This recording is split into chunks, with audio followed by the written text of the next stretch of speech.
You know, when we talk about Bitcoin and the blockchain, it all sounds a bit like magic, right? We're talking about trillions of dollars secured by what exactly? It's not in a vault, it's not in a bank, it's just pure mathematics. So today, let's pull back the curtain and look at the incredibly elegant, clever math that keeps all of your crypto safe. So, let's start with the central problem, the big question in the digital world. If you want to spend your Bitcoin, you have to prove to the entire network that it actually belongs to you. But here is the real kicker. You have to do that without showing anyone your private key. I mean, the second you reveal that secret, it's not a secret anymore, is it? Anyone could just take your funds.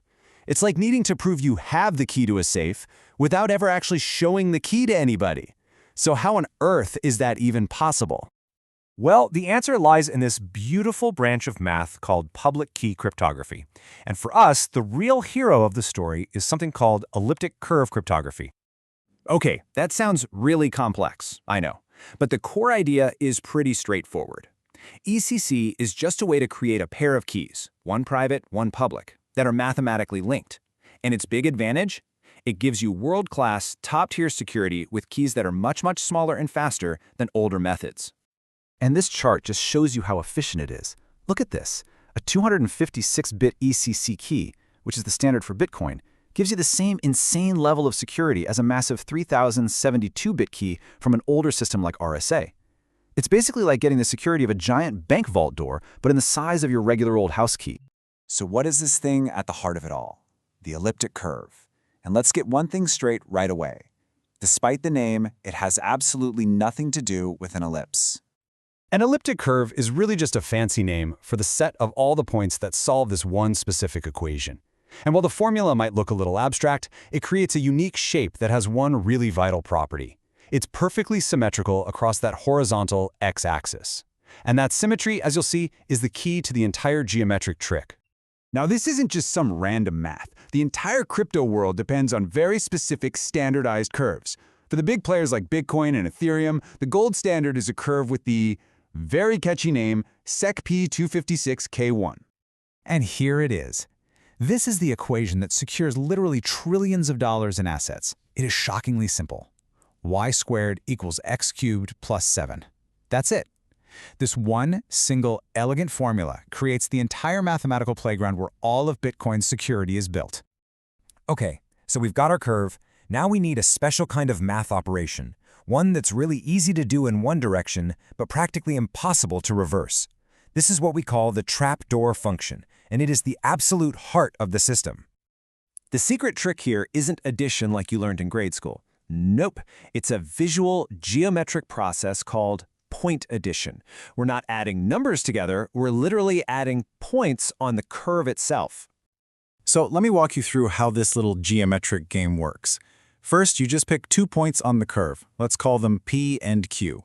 Then you draw a straight line right through them. That line is going to hit the curve at a third spot. Now, take that third point and just flip it, reflect it right across the x-axis. And boom, that new point where you landed is what we define as P plus Q. It's a simple, repeatable process. So what if you want to add a point to itself? Well, you do the same thing, but instead of drawing a line through 2 points, you just draw the line that's tangent to the curve at that one point.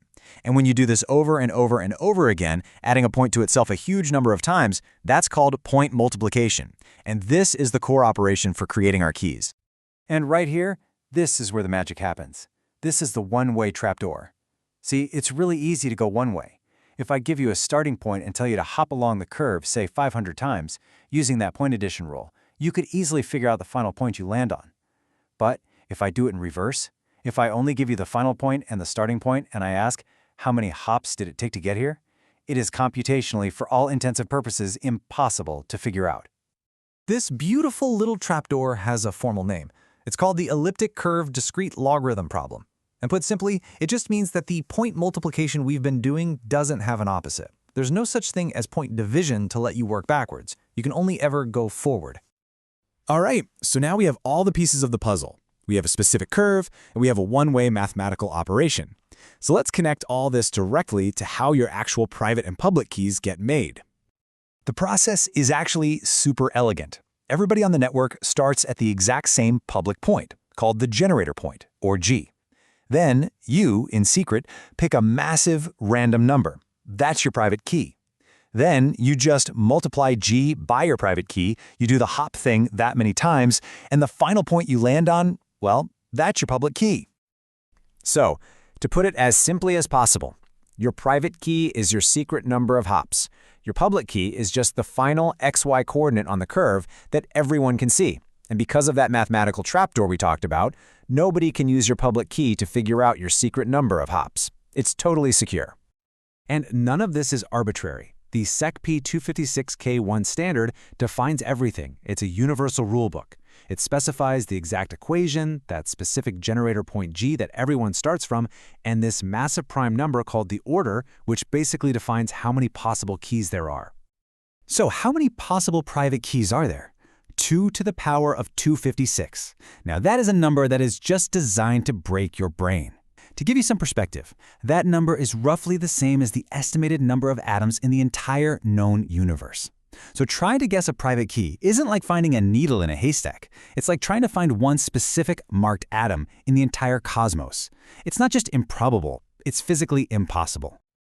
Okay, let's zoom back out. We've gone really deep into the math, but let's connect it back to the big picture. How does this clever geometric trick actually secure the entire blockchain ecosystem? So this is how it all comes together. Your public key is used to generate the address where people can send you crypto. It's public, you can share it with anyone. But only your secret, your private key, can create the digital signature that authorizes sending funds out of that address.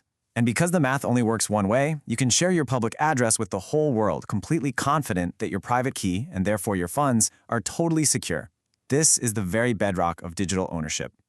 When you really strip away all the layers of complexity, all the code, all the market noise, what is the fundamental breakthrough that this beautiful piece of math actually gives us? It's this. For the first time in history, we have a way to prove that we own something in a purely digital world, without needing a bank or a government or any central authority, and, critically, without ever having to reveal the secret that gives us control. It is a mathematical guarantee of ownership, and it's the innovation that makes the entire world of crypto possible.